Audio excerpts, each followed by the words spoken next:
yesterday may depend on your opinion of President Trump. As the New York Times' Peter Baker put it, at long last, the Sphinx of Washington spoke on Wednesday. And here is what President Trump heard. Case closed. Here is what the president's adversaries heard. Time to impeach. And here's what Garrett Graff, Mueller's biographer, heard. Mueller is, in his own Mueller-like way, screaming for presidential impeachment proceedings. All right, so what did Mueller mean?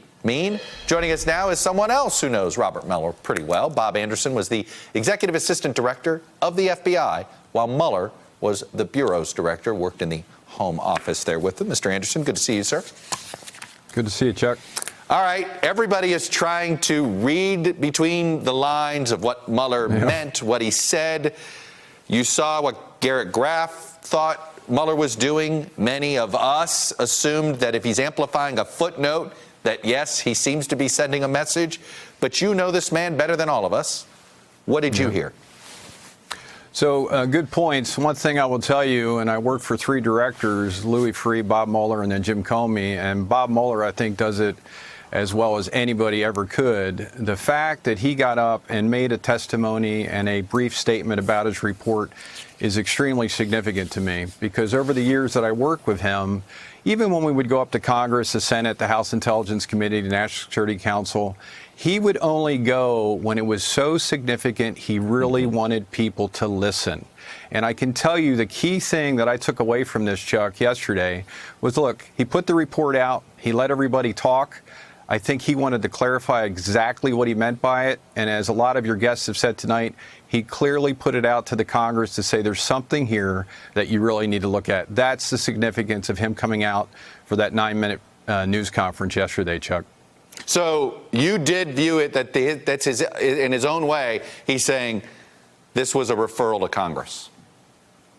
There's no doubt in my mind by the language that he used, which I thought was extremely clear, that he thinks that the Congress and then eventually potentially the Senate, depending on how the hearings go, should be looking at this. There's no doubt in my mind. All right, I want you to help us interpret something else then. This is on the issue of whether to charge the president. Let me play SOT 1, guys. Under long-standing department policy, a president cannot be charged with a federal crime while he is in office. That is unconstitutional. Even if the charge is kept under seal and hidden from public view, that too is prohibited. Charging the president with a crime was therefore not an option we could consider.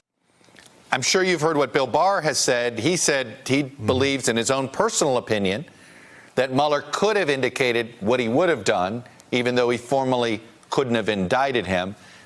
I find it hard to believe that the Attorney General, had Mueller done that, would still have said that, but I will take him at his word. What do you think, if Barr really said that to Mueller, then why didn't Mueller say it? I don't know if the Attorney General would say that to the former director. I do think if he had the ability to come out and say it, he probably would have. The one thing I know from sitting in hundreds and hundreds and hundreds of meetings with former director Bob Mueller is he absolutely abides by the rule of law. It does not surprise me one iota that he filed the Department of Justice policies and procedures to the exact letter.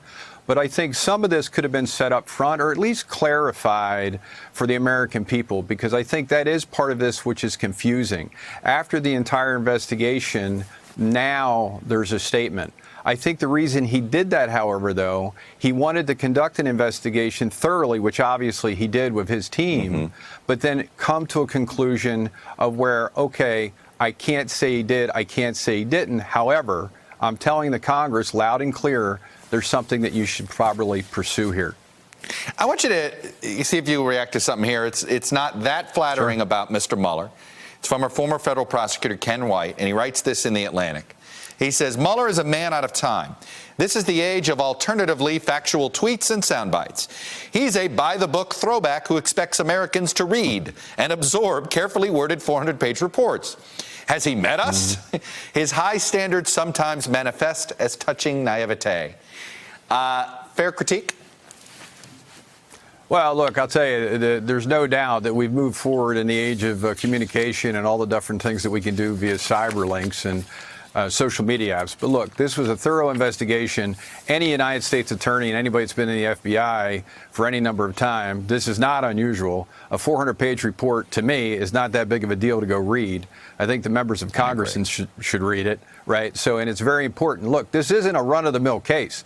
This is a case that directly involves a nation state attacking our country and potentially a president doing something criminal. So I don't agree with him. The one thing I will say, and this goes back to my love for the man, Bob Mueller, because I would go anywhere in the world for this guy to this day, if this tells you how good of a leader he was in the FBI, is the one thing I can say to anybody that's listening to this is an absolute factual, unbiased account of what the investigation is. That is exactly how I saw him conduct his job as a director for the 12 years I worked under him. And there's no doubt in my mind that if he could have done anything else, he would have. Bob Anderson, former executive assistant to the FBI director, executive assistant director of the FBI. Thanks for coming on and sharing your views. Close friend of Mr. Mueller. Appreciate it. Thanks, Chuck. Hello, YouTubers. If you're watching this, it means you've checked out our channel, so thank you. Now do me a favor. Subscribe by clicking on that button down there. Click on any of the videos to watch the latest interviews and highlights from MTP Daily and MSNBC. You can get more Meet the Press content every morning in the First Read newsletter. If you're tired of content that you don't know anything about where it came from, you don't have to have that problem with us. NBC News, MSNBC, MTP, and the Meet the Press mindset right here for you on YouTube. Subscribe now.